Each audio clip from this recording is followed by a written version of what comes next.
Hi, this is Dr. Sato. In this lecture, we talk about how strength training actually positively affects the endurance sports. So this is more of the conceptual ideas rather than practical information, but we can cover a lot of information on how to actually incorporate weight training to endurance athletes. The first thing we have to cover is understanding hows and whys of importance of weight training rather than knowing what to do. Because most of the time, a lot of people think that the weight training is a waste of time for endurance athletes, but it's actually not. It's actually very effective if you do it in the right way. We see a lot of physiological adaptation from strength training, and then also the neurological adaptation from strength training. Those two are very important in terms of gaining the endurance ability for a lot of athletes. So making sure to understand whys and hows to work with athletes when it incorporates strength training. When it comes to resistance training, a lot of people have misconceptional idea about how to use the weight training for endurance athletes.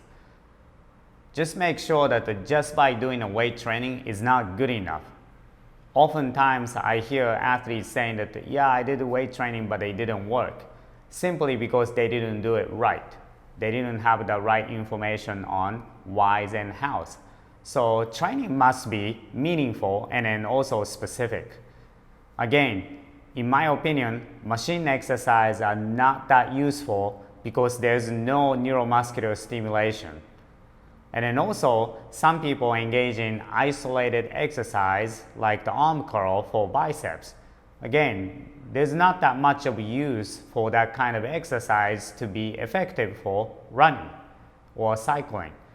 And last one, a lot of time people do body weight training, but again, it's not very high stimulus. You don't have a lot of a power output when you're actually doing just a simple body weight training or ground reaction force. So you have to have a higher stimulus by using resistance. So again, that you have to understand this misconceptional idea. You have to know, you have to have a more knowledge to overcome this traditional image about how people do the resistance training for endurance athletes. Some effectiveness we can talk about weight training is the postural strength. I mentioned this in different lecture that the maximal strengths actually help the postural strength. And then of course the bad posture influence a lot of endurance sports such as running and cycling, because you have no ability to stabilize the movement with a good posture, or a lot of time from pelvis to core to the shoulder all the way to the neck. There's no good alignment if you have a bad posture. So faster and heavier movement is going to be more difficult for them. So of course, if you try to engage in a little bit of a high intensity endurance movement, it needs more strength to overcome those. So again, that the postural strengths come from high resistance training. So you have to understand incorporating relatively high intensity exercise is very important for postural stability. So let's have some examples here.